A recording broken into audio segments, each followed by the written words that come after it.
Bencana banjir dan longsor yang melanda sejumlah wilayah di Aceh dan Sumatera beberapa waktu lalu tidak hanya merusak permukiman dan memaksa warga mengungsi, tetapi juga memutus akses terhadap air bersih.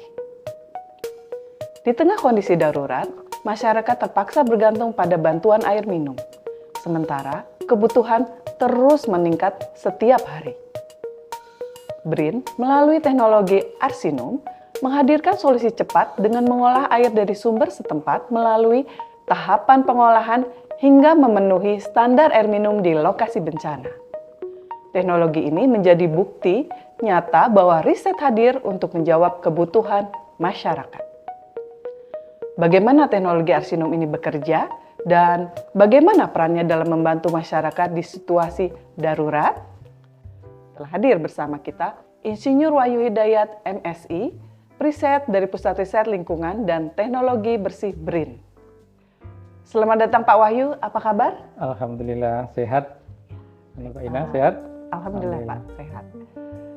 Pak Wahyu, dalam bencana di Aceh dan Sumatera, BRIN menghadirkan teknologi Arsinum untuk memenuhi kebutuhan air bersih. Arsinum ini singkatan dari apa sih Pak? Dan inti teknologinya apa? Kemudian bentuknya seperti apa ya Pak? Baik. Arsinum itu singkatan dari air siap minum, ya. Mungkin saya perlu ke belakang ya. Sebenarnya Arsinum itu sebenarnya merupakan solusi dari studi kasus dari pesantren, kemudian juga daerah rawan padat penduduk, ya. Di mana di pesantren itu, terutama di Jawa Barat, kemudian padat penduduk di DKI, itu banyak terjangkit penyakit muntaber pada saat itu ya, tahun 95 itu masih banyak muntaber, kemudian diare, kemudian penyakit lain disebabkan karena mengkonsumsi air yang tidak layak untuk diminum. Nah, seperti kita ketahui bahwa di pesantren itu di rata-rata itu ada sekitar 200 sampai 1000 ya rata-rata, anggaplah itu 500 orang di dalam pesantren itu. Nah, artinya kalau setiap orang itu membutuhkan 2 liter air minum ya, air yang siap minum, maka dalam satu hari itu dia harus menyediakan 1000 liter air minum per hari. Nah, bisa dibayangkan tuh, kita memasak air 1000 liter per hari, itu mungkin biayanya juga cukup besar ya, pertama itu. Kemudian waktu juga akan memakan waktu memasak air dari pagi sampai sore kemungkinan juga. Nah, makanya dengan studi kasus itu kita mencoba ya, kebetulan kita ada kerjasama waktu itu dengan PII ya, untuk menyediakan air bersih dan air siap minum. Nah, itu belum ada istilah Arsinum waktu itu. Jadi belum terintegrasi juga, air bersih dan air minum belum terintegrasi juga. Nah, pada saat itu air bersihnya itu untuk memenuhi kebutuhan air bersih di pesantren menggunakan air dari irigasi. Nah, itu menggunakan teknologi sarpalam, saringan pasir lambat. Nah, kemudian itu menjadi air bersih. Nah, kemudian air bersihnya itu ditingkatkan dengan Arsinum. Dengan Arsinum itu. Nah, pada saat itu generasi pertama Arsinum itu masih sangat sederhana, menggunakan filter dengan multimedia filter. Satu multimedia filter itu isinya adalah pasir kuarsa, kemudian lapisan kedua itu manganis diolit, lapisan ketiga itu adalah karbon aktif. Nanti prosesnya akan saya jelaskan di belakang. Nah, itu kemudian untuk menjamin supaya itu steril dengan sterilisasi menggunakan ultraviolet, itu yang digunakan untuk kebutuhan air minum di pesantren. Nah, beda lagi dengan yang di padat penduduk. Padat penduduk di Jakarta itu per RT itu rata-rata rumahnya kan sekitar 50 sampai 100. Namun kakaknya bisa 3 kali lipat. Kenyataannya rumah itu bisa dihuni sampai 3 kakak. Jadi sekitar 250 sampai 300 kakak ya. Nah, dari situ maka untuk menjawab dari studi kasus itu kita bekerja sama dengan PU waktu itu ya, PU, Dinas PU di Jakarta untuk membangun Arsinum ya, Arsinum dengan kapasitas sesuai dengan jumlah kakaknya, yaitu 500 liter per hari. Ya, kalau kita bagi dengan jumlah galon itu akan menjadi 1 kakak 1 galon, berarti kan 250 kakak ya itu. Nah, itu sudah terpenuhi. Nah, berangkat dari situ adalah prinsipnya mengolah air setempat menjadi air siap minum. Nah, maka di PU itu kita bahas ini istilah ini harus dipakai, makanya muncul nama arsinum itu tahun 1996 ya. Dari 95 itu kita belum ada istilah arsinum. Muncul dengan kerjasama dengan PU itu muncul nama istilah arsinum seperti itu. Oh, jadi begitu Pak sejarah arsinum. Untuk saat ini sudah sampai mana ya Pak perkembangan riset terkait arsinum? Baik, jadi arsinum itu ya melanjutkan pertanyaan tadi yang di awal tadi ya. Jadi setelah dari PU tadi itu kita ada tantangan lagi ya dari Kementerian Kesehatan waktu itu ya. Di daerah Sumatera Selatan itu masyarakat di pesisir itu tidak dapat akses air minum. Nah, tapi terpencar pesisir itu. Makanya kita mendesainkan, kita buatkan arsinum berupa mobile. Jadi arsinum ini ditempatkan di mobil. Maka ada dua tipe arsinum stasioner dan arsinum mobile. Jadi memang sekarang istilah itu arsinum itu air siap minum bisa mobile, bisa stasioner. Baik, Pak.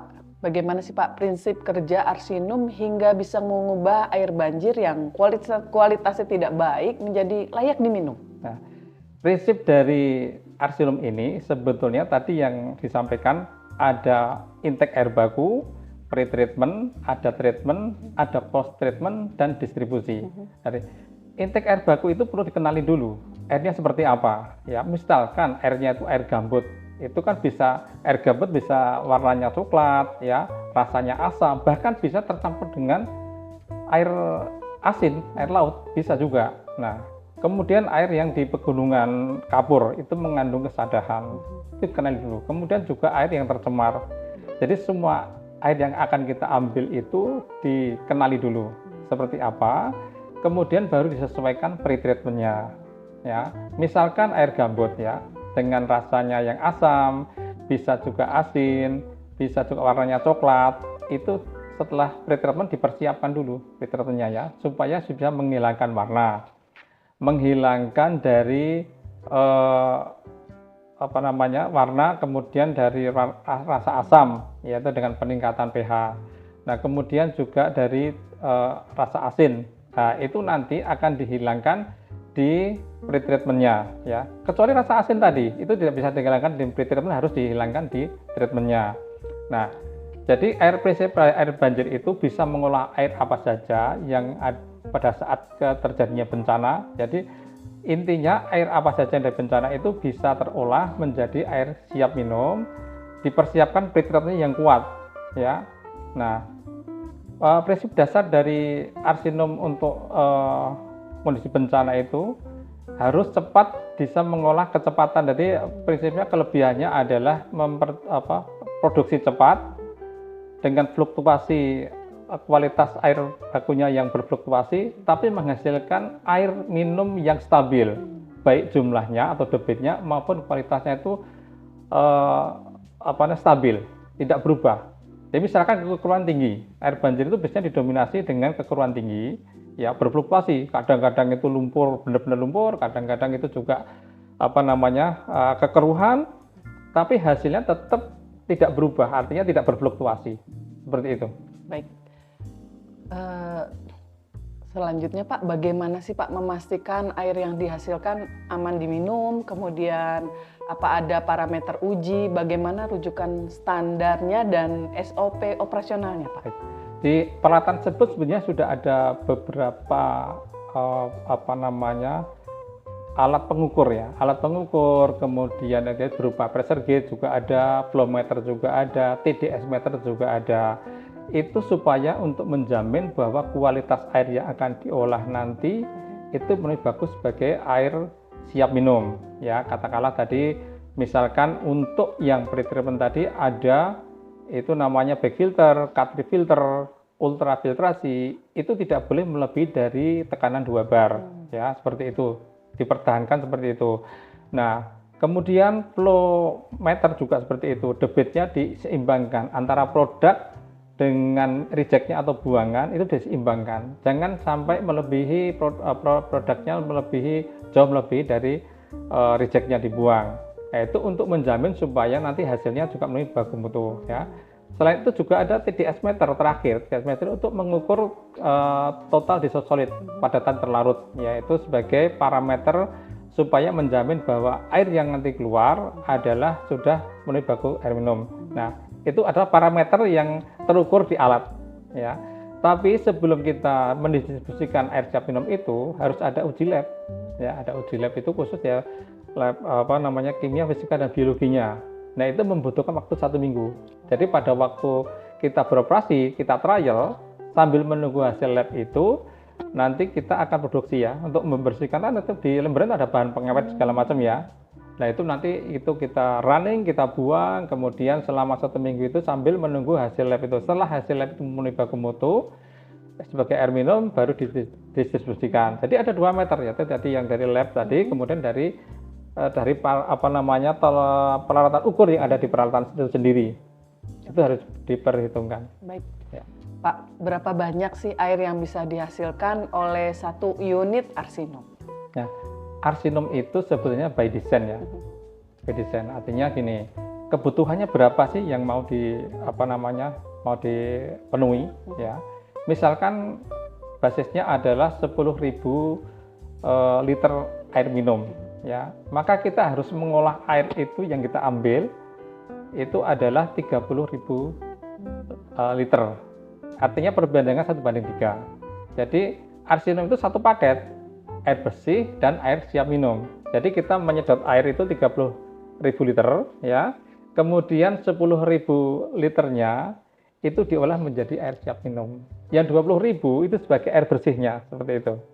Apa yang membedakan arsinum dengan teknologi pengolahan air lainnya yang sudah ada saat ini ya, Pak? Arsinum itu mempunyai kelebihan dengan fluktuasi konsentrasi air baku apapun, hasilnya akan stabil, baik debitnya maupun kualitasnya. Ya, air apapun ya, artinya kekurangan apapun, dengan menyesuaikan pretreatmentnya, nanti keluar dari peralatan arsinum itu kualitasnya akan tetap stabil, memenuhi baku mutu seperti itu. Itu yang membedakan. Kemudian juga dari rasa. Dari rasa kita lebih nyaman ya, yang seperti testimoni bagi masyarakat yang sudah itu rasanya lebih nyaman ya, lebih nyaman artinya sama dengan air kemasan lainnya, sama seperti itu. Saya dengar Bapak baru saja dari Aceh. Bisa diceritakan Pak, bagaimana pengalaman tim BRIN saat mengoperasikan arsinum di lokasi bencana Aceh dan Sumatera? Saat itu kita bulan Desember ya berangkat ke Aceh Tamiang, ya, kemudian juga di Tapanuli Tengah. Jadi kita memberangkatkan 3 mobil, ya 2 mobil ada di Aceh Tamiang. Karena sebarannya Aceh Tamiang itu luar biasa luas, jadi maka dipusatkan 2 mobil itu untuk melayani masyarakat sekitar, itu ditempatkan di damkar, ya, karena tidak memungkinkan untuk mobile. Ya, karena kondisi lokasi, kemudian juga masyarakat datang ke situ untuk mengambil air siap minum. Nah, dengan respon masyarakat itu banyak sekali masyarakat yang antri, artinya sebetulnya kualitas air kita itu air siap minum. Tapi karena memang keterbatasan mereka, masyarakat itu membutuhkan air yang siap minum karena tidak ada air yang jernih maupun air yang bisa diminum. Sehingga satu-satunya pada waktu itu adalah mengambil arsinum itu. Masyarakat ada pakai ember, pakai jerigen, pakai media apapun, walaupun itu tidak steril, ya nggak apa-apa. Itu kan untuk memenuhi kebutuhan masyarakat di sana. Yang penting tercukupi untuk kebutuhan air minum. Berbeda dengan yang Tapanuli Tengah, ya Tapanuli Tengah itu bencananya adalah spot-spot ya. Sebagian lokasi satu, kemudian itu ada tanah longsor dan sebagainya, itu ada pengungsian. Jadi itu modelnya adalah bergerak ya. Arsinum yang bergerak itu pertama kali ke daerah Tuka, itu ada pengungsian Tuka. Di sana belum ada suplai air bersih ya, karena memang dengan tangki air bersih tidak bisa masuk ke sana. Salah satu-satunya adalah arsinum itu bisa masuk ke pengungsian ke Tuka, yaitu memenuhi kebutuhan dapur, pertama dapur umum, kemudian juga di tenda-tenda pengungsian, ya. Kemudian untuk daerah lain juga seperti kebun pisang. Jadi setelah terpenuhi di Tuka, kemudian kita ke kebun pisang. Kebun pisang itu di Bendungan Badiri. Bendungan Badiri itu juga ada spot yang memang tidak bisa terjangkau. Nah, Arsinum mengolah dari air yang sangat keruh di situ, karena Bendungan Badiri itu kan jebol ya. Kemudian melimpah, air yang sangat keruh, tidak ada pengolahan air yang bisa memadai. Akhirnya dengan Arsinum itu menyediakan air siap minum di pengungsi di Badiri. Nah, hari berikutnya juga itu berputar lagi ke daerah tempat lain yang memang sangat dibutuhkan oleh masyarakat seperti itu. Jadi memang sangat panjang, artinya antusias masyarakat sangat panjang untuk memenuhi kebutuhan air siap minum itu. Jadi memang ketika bencana itu yang dibutuhkan memang air siap untuk diminum, untuk konsumsi sehari-hari ya Pak? Betul, gitu. Tahap pertama memang semua itu air tidak bisa diminum, keruh semua. Ya. Ya. Baik Pak Wahyu, apa ada kekhawatiran masyarakat soal rasa dan keamanan air yang dihasilkan Arsinum? Kemudian bagaimana sih tim BRIN menjelaskannya? Ya, jadi kualitas air minum yang kita produksi itu dari Arsinum Mobile itu sudah ada uji labnya, pertama kita yakinkan. Kemudian ada tester ya dari masyarakat sendiri ya mengakui bahwa Arsinum itu memang rasanya nyaman ya seperti air dalam kemasan, maka sangat ditunggu ya, sangat ditunggu. Jadi begitu datang itu antrian sudah ratusan botol galon, sudah ratusan, jerigen juga seperti itu. Artinya pelayanan dari pagi sampai malam seperti itu. Besok juga dipesan lagi, besok datang ke sini lagi untuk melayani seperti itu. Akhirnya masyarakat sudah sangat nyaman ya. Tadinya awalnya itu hanya 10 hari. Tapi karena memang kebutuhan masyarakat di sana minta diperpanjang. Ya, diperpanjang 1 bulan. Ya, sudah diperpanjang 1 bulan, kemudian kita melakukan evaluasi, datang ke sana lagi ternyata masih membutuhkan minta sampai akhir Maret. Seperti itu. Ya, jadi alhamdulillah masyarakat juga merasa terbantu ya Pak dengan adanya Arsinum ya Pak ya. Ya, sangat-sangat terbantu. Iya, sangat-sangat terbantu. Baik Pak. Pak, apa sih tantangan yang dihadapi tim BRIN selama di lokasi bencana terkait kapasitas, biaya, perawatan atau standarisasi? Ya, itu ya. Jadi memang mobil Arsinum itu kan kapasitasnya sangat terbatas. Sementara masyarakat yang membutuhkan sangat banyak. Jadi kita sendiri yang agak was-was. Begitu mobil datang untuk pelayanan, itu yang antri sudah ratusan orang. Seperti itu. Nah, makanya gini, apakah itu nanti bisa terlayani semua gitu loh ya? Nah, semua. Ya, jadi memang kita beritahu bahwa pelayanan kita itu nanti per mesin itu harus ada jeda waktu untuk istirahat seperti itu. Jadi nanti per 6 jam harus istirahat. Nah, jadi dari mulai pagi sampai siang itu kita melayani, kemudian nanti dari siang sampai sore, nah bahkan sampai malam. Nah, kalau yang tidak terlayani kita janjikan untuk besok pagi, seperti itu. Berarti jangan-jangan galonnya pun ngantri ya Pak, bermalam gitu ya Pak? Nggak bisa sampai bermalam. Iya. Baik. Bahkan kurang galon kita juga ada donasi galon itu luar biasa. Jadi ada yang menawarkan kita, Bapak butuh apa? Saya butuh galon untuk masyarakat, di-drop galon. Butuh apa? Tangki air, di-drop dari air gitu. Karena memang pada waktu itu Arsinum sangat-sangat dibutuhkan. Baik Pak, selain di lokasi bencana, apakah Arsinum cocok di pulau kecil, daerah 3T, dan minimal sumber airnya seperti apa sih Pak? Ya, itu sangat menarik sebetulnya. Makanya untuk daerah-daerah yang 3T tadi ya, itu menarik. Karena memang seperti daerah-daerah kita itu kan banyak masyarakat yang tertinggal, terutama di pulau-pulau terpencil ya, pulau-pulau kecil itu banyak sekali. Di pesisir pantai juga sangat banyak sekali.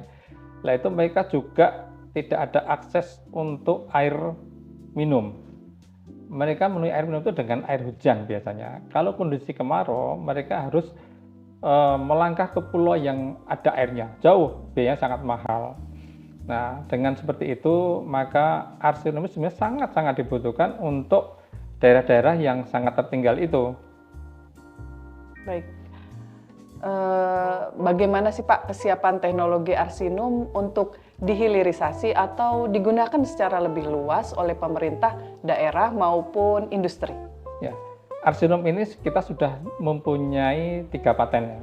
Jadi kali 5000 LT, kemudian ada yang Arsinum Seawater 5000, ada Arsinum Seawater yang 10.000, dan yang keempat ini akan ada paten yang keempat, yaitu yang Arsinum Mobile, dan itu sudah ada transaksi lisensinya, sudah diaplikasikan ke berbagai tempat ya, banyak di Sulawesi Selatan ada, di Papua ada, ya kemudian di Sumatera juga ada. Itu sudah sangat cukup banyak dan diaplikasikan dari hasil kerjasama kolaborasi itu. Baik Pak, jadi paten sudah semakin bertambah gitu ya Pak ya? Ya betul.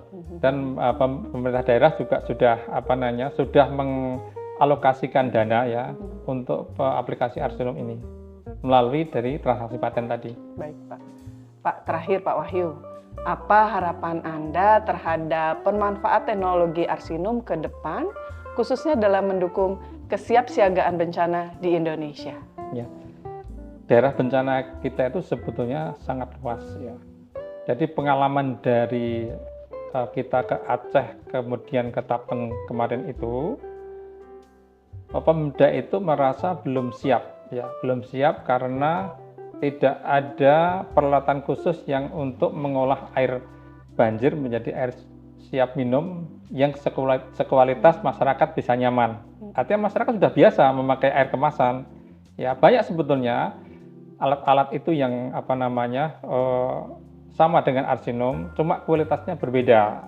Nah, harapan saya itu tiap-tiap daerah kabupaten itu mempunyai Arsinum. Ya, begitu ada bencana sudah siap langsung terpenuhi dari kebutuhan air siap minumnya.